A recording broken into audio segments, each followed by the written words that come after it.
Hey there, you're listening to Movies, Not Music, a Waves on the Shore series. Join us in bi-weekly episodes as Jaron walks with Evan through his movie-watching journey.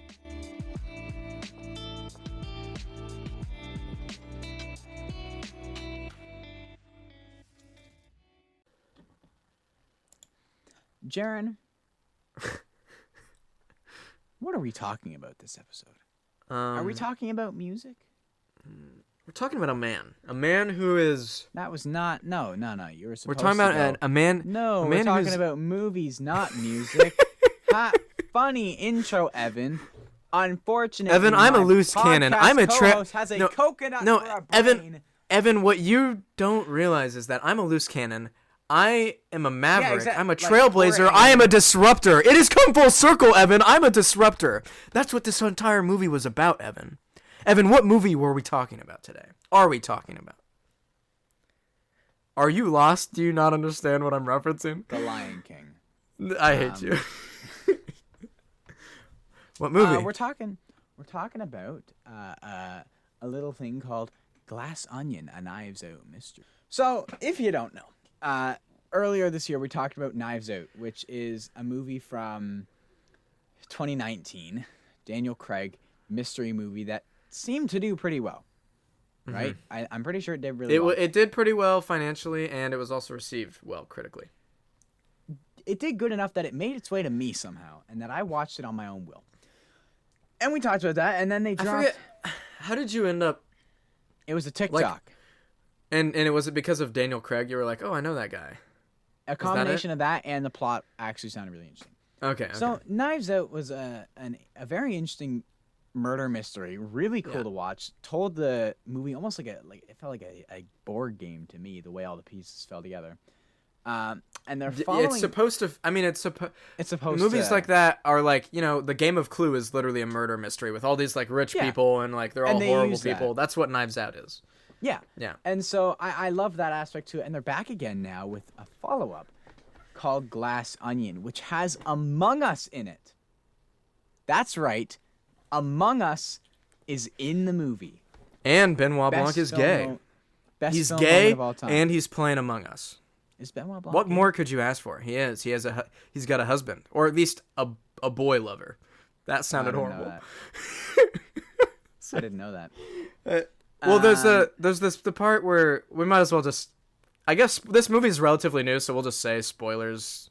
Maybe don't watch this. There are spoilers. Go borrow... If you don't have Netflix, go borrow your friend's Netflix, your mom's Netflix, your grandma's Netflix, and watch it, and then come back. But early in the movie, when he's playing Among Us, his boyfriend or husband or whatever is the one who answers the door and tells him. He's like, hey, you have a package. And it shows him for like one shot at one point. I didn't know that. I didn't notice. It's not like, it's not heavily it's not, I was just like, oh, he's gay. I was like, oh, okay.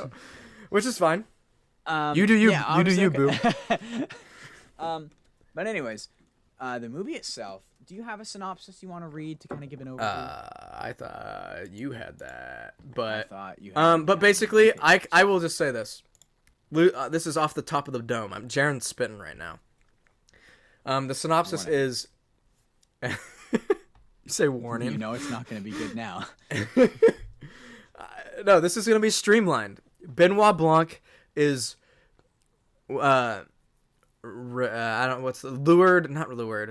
sucked in almost unwillingly, at first, into this big murder mystery on an island with a bunch of rich... horrible people. It's just supposed to be a game, though. Yeah. Yeah. So here's the synopsis. No, mine was good. Mine was good enough. We don't need to... No, it was all right, but I'm just going to... Tech billionaire Miles Braun invites his friends for a getaway on his private island. When someone turns up dead, Detective Benoit Blanc is put on the case. Now, we shouldn't even try... That synopsis is purposefully misleading because that's not exactly what happened. It's not exactly what happened. There is so much that happens in this movie. It is almost pointless for us to try and explain it. It's better we just give our thoughts and opinions on the movie, and if you've seen it, you're in the know. If you haven't, go watch it and then come back. because there are so many plot twists from people being dead and then a twin playing that so they think they're alive, and there's all these double stab backs. Really, the most important thing is that Sarah Cameron is in the movie. She's back. You don't know who Sarah Cameron is? I don't think so. El Individual. El Individual. Is that Sarah Cameron, not Madeline Klein. So you're not Sarah gonna Cameron. tell me? You're not gonna tell me who Sarah Cameron is? Well, from Outer Banks, of course. You're one of those basic chumps. Every teenage guy's crush for 3 months in 2020. Okay. She's in another movie. So have you seen Outer Banks? I thought you didn't watch TV shows. I've seen the first season because it was quarantine. So I've watched a compilation of all of the scenes with Sarah Cameron and them on YouTube. Nunchucks. Best scene of all time. Anyways, yeah, no, I refuse to call her Madeline Klein. Sarah Cameron's in the movie. Is that you're talking about that chick? Yeah, I mean she's I don't know. I guess she's not my. I mean she's definitely attractive. Like I'll acknowledge Sarah Cameron, that, but I don't think she's my type. The reason I say Sarah Cameron and not Madeline Klein because Sarah Cameron's the character in Outer Banks. Madeline Klein's I got the actor. that. And I'm clarifying for the listeners. No. Okay? They're more intelligent than I am. They fair enough. The reason I say it is because, like, honestly, Sarah Cameron's better than Madeline Klein. All right? I don't have anything against Madeline Klein. I just have something for Sarah Cameron. So, for that purpose, we will refer to her character. I forget what her name actually is. Whiskey, right? Whiskey was her name. Whiskey. And Duke was her man. Sarah, though, for all intents and purposes, will be her name. Why don't we just call her Whiskey, though? That's her character's name. I watched it with a friend the whole time I was making Sarah Cameron jokes. Anytime I was like, "Hey, yo, it's Sarah again." My friend Bailey, she's just like, "Will you stop calling her Sarah?" And I'm just like, one of my favorite scenes that actually made me chuckle like a lot, just kind of like, haha, that was kind of funny, is when she picks up it's just. This movie is it's just so bizarre, but it's like... Yeah, but it's meant to be like that. It's meant to be so outrageous, so weird and strange. Because we're experiencing these prissy rich people's entitled lives. But my favorite scene is when she has this, like, harpoon... Is it a harpoon gun, or it's like a spear gun for, like... It's like a trident. It's like divers would use... It's used underwater. And... Oh. She shoots it like at somebody, or she shoots it at Helen, the twin, when she's running away, and it's like damn. That she channeled her inner Sarah Cameron there. Yeah. Whiskey channeled her inner Sarah Cameron. Oh, is Sarah Cameron a crazy white girl? No, like crazy? She just knows how to use water stuff. Well, she is kind of crazy, but crazy in a good way. All right. The movie itself is absolutely, like, I almost want to say it's better than the first one. You could. I wouldn't get mad at you. It's good. I would say that they are at least almost equal. I would say they're at least as good. I would maybe say that I like the setting of the first one a lot, and I feel like there are I like some of the characters just a little bit more in the first one. But there's some things in the second one that make me laugh so much more. Yeah. And one of those things is, and I'll just go ahead and get into it. I pulled up a little bit of trivia. Some of it I know off the head, but I can read some more later. But a few things that I know just off the top of my head. There is this hilarious thing every hour. I think it's every hour. There's a sound that plays on the island, and it is literally an audible. It is someone saying the word dong. It's not the sound. It's not a bell. It's not like a bell being rung. It's a voice saying. It's a recorded voice being played every hour on the hour, and it's someone going dong. No, that is actor. They hired actor Joseph Gordon-Levitt to just record the line dong. And it's also cool that that's cool because Joseph Gordon-Levitt has been in every single one of Rian Johnson's movies, and so that's him in that movie. That's his inclusion. That's his inclusion, which I think is pretty funny. There's another thing that I know off the top of my head is there is a famous painting that I can't think of the name of, but it's like I think it's red on the top. it's red on the top and blue on the bottom, or it's the other way around. I can't remember, and maybe that's it's not. The Mona Lisa is in this movie, plays a big role. But a big theme of this movie is exposing Miles Braun for how much of an idiot he actually is, and how he has just managed to, like, it's kind of this real world analogy for, like, yeah, stupid people get rich and successful all the time. Like, that's just like Jake Paul Money is doesn't wealthy. mean you're smart. Yeah, like Jake Paul signed to the PFL. It just goes to show that I could be smarter than a ton of other people, but they could just make more. But they could just. But imagine there is a possibility that someone as dumb as Jaron might make money. Damn. I'll have you know, I took all the high ability classes in high school. I chose to not use my smarts because I'm humble and I stay humble. Okay. Anyway, and the whole point of that is, like, so the painting is hung upside down in the movie, and it's to show that, like, he doesn't, like, he's trying to give off this, like, sense that, like, he owns all these paintings and these sculptures and all this, but yeah, it's like this whole thing is just him trying to act like he's like, oh yes, I know everything about this, and like he's high cultured and high class, but he's really just grasping at straws, trying to make it look like he knows what he's doing when he actually has no idea what he's doing. Like even the contraption at the beginning of the movie that he uses to invite people, like, it's revealed pretty early on, admitted by him. He hires somebody else to make that. He doesn't even make that. Yeah. It wasn't He's his. not some mastermind. Yeah. He probably couldn't have solved it. Like, it's really interesting.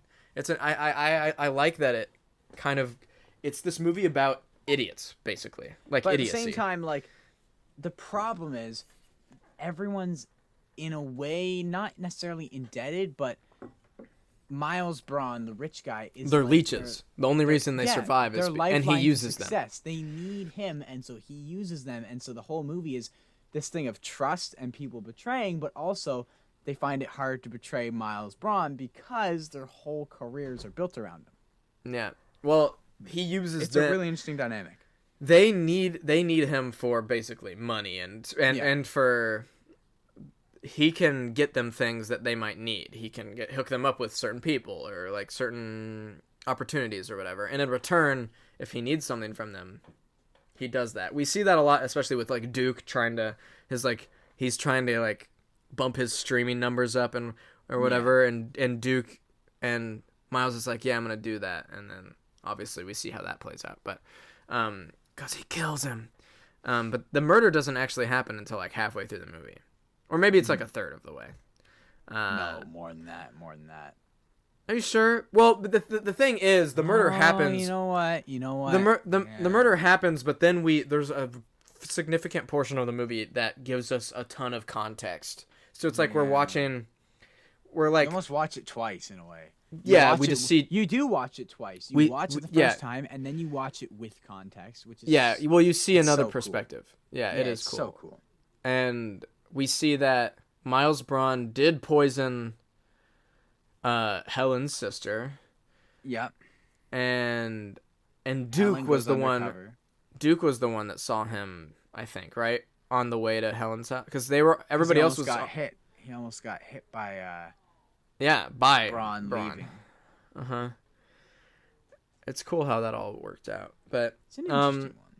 I liked this villain a lot. I did too. The whole time. Go ahead. The whole time. So, my friend Bailey, she's the one I was watching this with, and she's like, "Oh, like girl boss, whatever." For like girl boss. What's Helen's sister's name? Like, I mean, I guess it was Helen the whole time, but like. Wait, Evan, you watched this movie with a girl? Yes. Oh man. Okay. All right. All right. It's just a big deal for you because you don't talk to girls a lot. So, yeah. He got back to the previous podcast episode. He got it. Anyways, she's literally my neighbor. But anyways, we talked about watching this before it came out. So anyways, she's the whole time she's sitting there like, oh yeah, like she's such a girl boss. I'm like, man, this Miles dude kind of sick.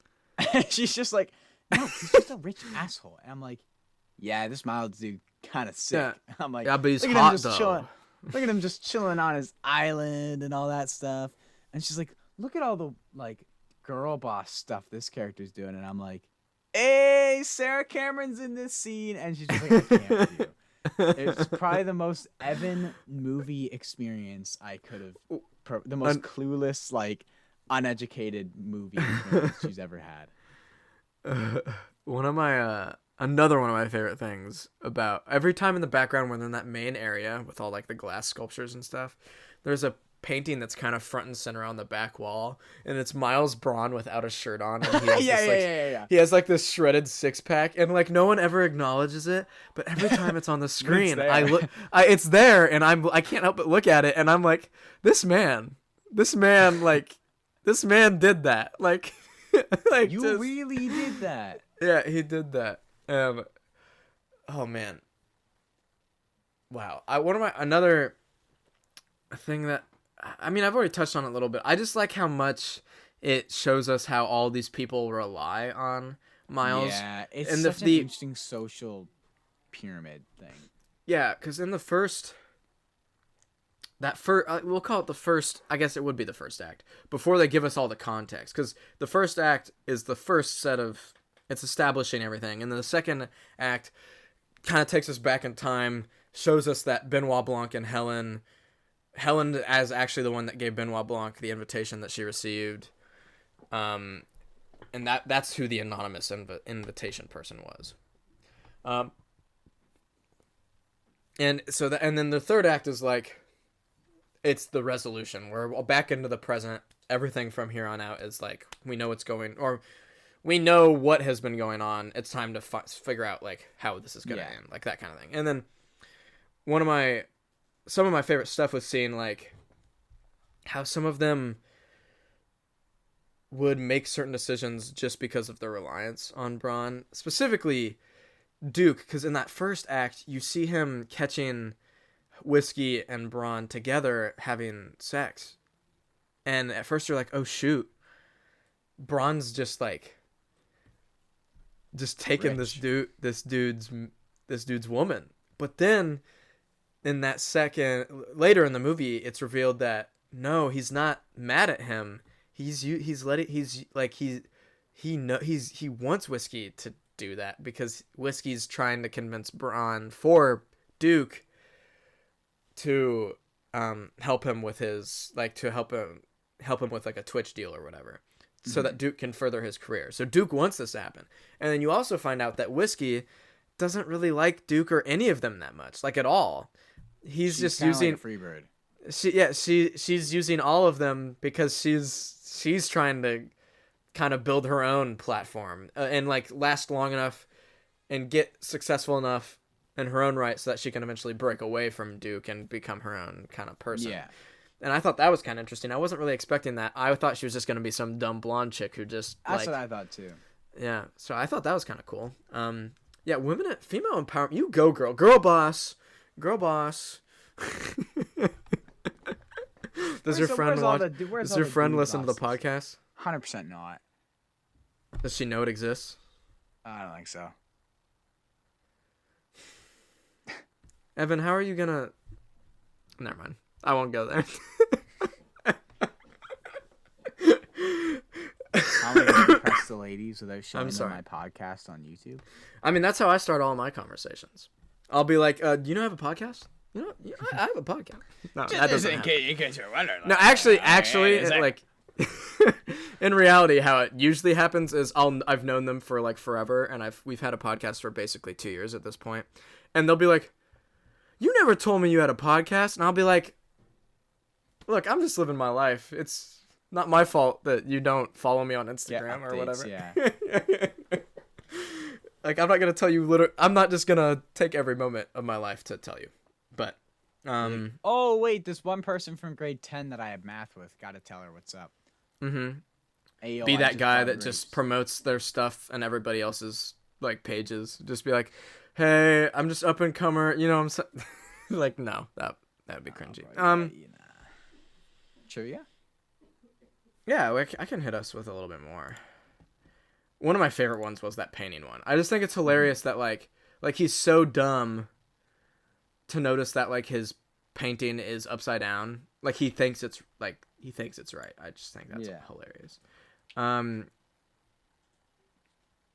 Apparently Rian Johnson was briefly considering having Daniel Craig as Benoit Blanc. In each movie that he was in, he would have a different accent, and they like wouldn't address it. Like he would just randomly have a different accent, but that didn't happen. I wouldn't mind that because I don't like the Benoit Blanc accent. It feels well. I think it's part of the character. He's very he's very deep Southern accent. No, I think it's good because I don't think it's a good deep Southern. I think it feels like someone trying to imitate a Southern accent. People talk like that, Evan. People talk like that. And also, what they're going for is over the top, though. Like that's the whole film is very eccentric and everything. Yeah, so that's the vibe, if you know what I mean. Oh, this is the painting I was talking about. Okay, so one of the paintings in Miles Braun's living room is Edward Norton's head, who plays Miles Braun, on Brad Pitt's body from Fight Club. So in Fight Club, they're the leads of Fight Club. So it's Brad Pitt and Edward Norton. And so that painting it's a painting of Brad Pitt's torso from Fight Club and Edward Norton's head from Fight Club, which is kind of a cool reference to Fight Club. But from a distance, it just looks really funny because it's just shredded Miles Braun. It's hilarious. I guess we should go ahead and say there is a third movie that is confirmed to be coming out. Ooh. I don't know if you know that. That is happening. Because originally Rian Johnson had planned a trilogy, kind of like a loosely connected trilogy. I don't know if it's going to go further than that. I guess it depends on how successful they are and if Rian Johnson wants to keep doing them. But I hope they do. They are like, this movie is such a mind bender. Like, I love it. It literally took me like half an hour to just cool my brain off after watching this, because I was just like, holy crap, what did I even just watch? And I loved that. I loved how confused I was. Like, the plot line, I don't know how the frick you come up with this, but it's cool. I now see the painting that is upside down. Yep. Okay, so I got another one here. This is a little funny. So in the Among Us scene, there's a bunch of like famous people in the Among Us thing, and one of them is Dane. Famous? Like in real life. They're not, I think they're playing themselves. Like, they're not playing characters. That's what I mean. Like, they're like just actual people. They're not playing it. One of them is Dame Angela Lansbury.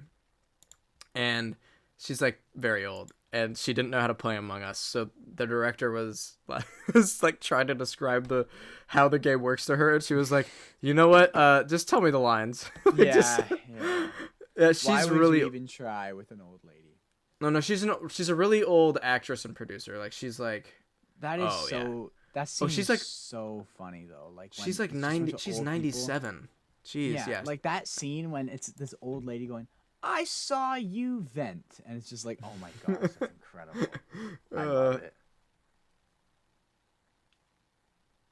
I like how modern and in touch the movies are. I do. I like how current they are. It's interesting. They also almost, they kind of maybe more so Glass Onion. They encapsulate the time period that they were made in. Well, yeah, I mean, and I know that this movie they're still wearing masks and everything. Yeah. Oh, well, I mean, it's set back during COVID, so it's not like it's not supposed to be set in the present day. No. I know that bothered some people. They were like, "Oh, politics and all that stuff," and I was like, "Maybe it's a movie based in 2020. Maybe just shut up and watch the movie." I actually thought that the scene. Oh, this is another scene that we didn't talk about. Towards pretty much at the very beginning, when they're all meeting, where they're supposed to meet, where Miles told them to meet. For their cruise ship that takes them to the island, they all get sprayed in the mouth with this mysterious elixir by some random ponytailed bodyguard, played by the legendary Ethan Hawke, who is only in that scene and is never again in the movie, which is like very upsetting. Because I would have loved him to have been in the rest of the movie. But the reason I find that scene notable is like it implies that like the hubris of these rich people are so like obviously there's not a cure for COVID, but it's implying that Miles Braun has like discovered a cure and is like, and is using it's like, oh, don't worry, you don't need to wear your mask anymore. It's like, and so it's kind of like poking fun at that a little bit too. And also, Birdie J, her character, her mask is like, it's just like thin, like it's not even like an actual mask. It's like just fashion. It's not doing anything. Like it has holes in it and stuff. And I thought that was hilarious too, because it totally fits her character. Yeah. Because that thing with remember that the sweatshop part where she thinks a sweatshop is actually just where sweatpants are made, but then she finds out that a sweatshop is illegal and is like horrible. I really liked that scene. That was I thought it was hilarious. She was like, this is the big that her like manager was like, you do know that this is like the biggest sweatshop in India, right? And she was like, sounds great.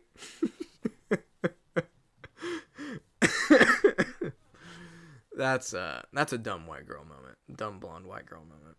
Couldn't be Sarah Cameron. No, couldn't be. No. No. Oh, you know what we should do? Eventually, and maybe it'll be around next Christmas season, there is a Hallmark movie that Tenille Townes is in. Yeah, we should do that. And maybe we should, or we could do it in the summer. Me and the boys always watch the Family Guy Christmas special on the first day of summer vacation. Why? Because that's just what we've done. You guys have interesting. I told you the New Year's, right? Yeah, you told me about Chef Boyardee Chef on New Year's. Boyardee ravioli on New Year's. And we did it. We synced up Sweet Caroline to the New Year drop, and then as soon as midnight hit, we started mucking our ravioli. I know I joked about this. I can't remember if I joked about it on the last episode. I might have, but it's the. I remember I told you about the Taylor Swift getting hit by a car. Did I tell you that? Did we talk about that? Yeah. I think it would be hilarious to sync that up with the New Year's ball drop. Did I tell you about Taylor Swift getting hit by the car? Yeah. Was that on an episode or was that just us talking? I don't remember. Guys, might have just been us talking. If this wasn't on an episode, go watch Amsterdam. Not because it's good, but because it's a movie that should be good and has an outstanding cast. And about 10 or 12 minutes in, Taylor Swift gets pushed into a road and gets run over by a car, and it is one of the funniest things I've ever seen on film before. It is hilarious because it looks so stupid. It is amazing. Did you watch it, Evan? No, I didn't see it. Watch it. You don't have to do it right now, but watch it. Evan is currently texting his girlfriend and ignoring us. No, Elvis's daughter just died. What? Oh, okay. I just saw that come. I was like, dang. It's not even Elvis. If it's not Elvis, I don't want to hear about it. Yeah, she doesn't matter. She's only Elvis. What did she do, huh? What did she do? She didn't. She ain't nothing but a hound dog. She was a singer. Did you get that reference? Did you hear that reference? I heard it and I forget where it's from, but I do know where it's an Elvis song. Ain't nothing but a hound dog. Right, yeah, there it is. I was like, I know this is from something, but now you want to sigh like you haven't forgotten anything in the last 2 hours. I haven't forgotten a single thing. I'm the smartest man alive. Let's rate this. 8.5. Let me reference. I feel like I give a lot of movies 8.5. Here, I have a Letterboxd. Fantastic movies. You should get a Letterboxd. I want to make you get one. Letterboxd. And our viewers can. Okay, so Letterboxd is just like a way to review movies. So it's like a little here. Oh shoot! If you're a viewer and not a listener, I'm sorry. I'm showing my phone. Can you? But basically, you can kind of. Is it an app I can get? You can do it on your browser, but I use the app. But basically, a cool idea would be to give our viewers our Letterboxd, and so they can follow us and see what we watch and review, and it'll be cool. And that way it's like gray, orange, green, and blue dot. Yeah. Letterboxd. Yeah, Letterboxd. It's okay. It's this. If you're looking at my. It's the gray. Sorry, it's the gray background with the orange, green, and blue dots. But it would be a cool way to keep. It would also help. It also helps us keep track of scores. So yeah, that would cool. actually. And you can actually leave. You can leave reviews. They don't have to be like anything special. But like, I reviewed. Here, I have a pretty funny review of something. So let me go. Hey, it's literally the cover picture right now. Oh, it's Puss in Boots. Oh, that's Puss in Boots. I'm probably gonna see Puss in Boots Glass Onion. tomorrow. It was Glass Onion. Okay. Here, I reviewed a movie called Christmas with You, a really bad Netflix original rom-com. This was my review of it. Why did I watch this movie? And then I said, don't answer that. I'm well aware that my greatest weakness is rom-coms, especially if they take place during Christmas. Also, both of the main leads are like 45 years old in real life. But why does the dude look 70 in some shots and 35 in others? And the chick doesn't even really look 45 most of the time. This one detail captivated me more than anything else in the film itself, and I gave it 1 star. Good one.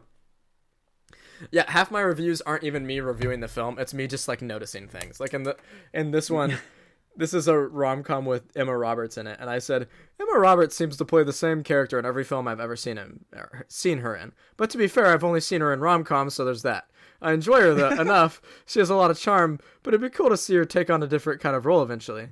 And then I said, edit. Upon further investigation, I found that Emma Roberts does in fact do other movies besides Christmas rom-coms.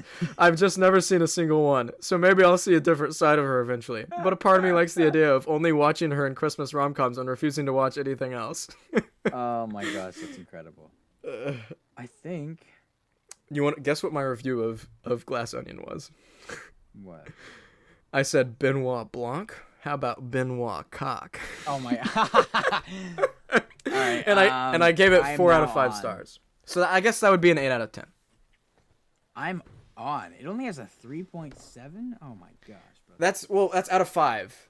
That's pretty good. I know. The highest I've ever ever seen is like a 4.5. No, it's like 4.3. How do I do this? How do I rate it? Oh, there's a green plus. I'm a low key give it, like, if we're talking out of 5. I don't know if it's a 5 out of 5. I'm gonna give it. We're doing this live on the air. Evan, tell the people your watched. Your username. I liked it. Review or log. What's your username, Evan? Overshore. Oh, it's Overshore. Okay, I didn't know if you were. I'm gonna say my review of Glass Onion. I'm just kind of hyped Sarah Cameron was in this. I love that. See, that's the vibe. I love reviews like that where people just like, those are some of the best reviews. Okay, so I typed in I'm only here because Sarah Cameron was in it. Maybe I'll do that. Okay, well, is it just Overshore? Is there like a capital? Yeah, just Overshore, one word, just like my YouTube channel. Is it lowercase? Capital O. You're not showing up, and that's frustrating me. Well, I'm Jaron _Pike for the viewers and for Evan. My profile picture is Patrick Bateman from American Psycho, which is also currently my Instagram profile picture. But yeah, also, but like for real, if any of the viewers, if any of you guys are Letterboxd fiends, if you're interested in movies, I would recommend getting Letterboxd because it's just really fun. Whenever I watch a movie, which I did last night, I watched Where the Crawdads Sing, which is slightly relevant because of Taylor Swift and her song. We might have to watch that actually because I do think you would enjoy it. I've read the book though, and as far as an adaptation of the book, the movie is actually really good, I think. But let's wrap this episode up, so I'll send us out. This has been what was your name again? Not music. My username is Jaron _Pike. Ladies, slide into the DMs if you feel free. That was a joke. You don't have to do anything. Yeah, found you. But Evan found me, and I was lost, but now I'm found. Thanks for tuning in to this week's episode of Waves on the Shore. If you feel inclined, leave a comment and a review. If you'd like to connect with us, you can find us both on Instagram, @TheWavesOnTheShore, and at our personal accounts, at The Overshore and at Jeb Watts.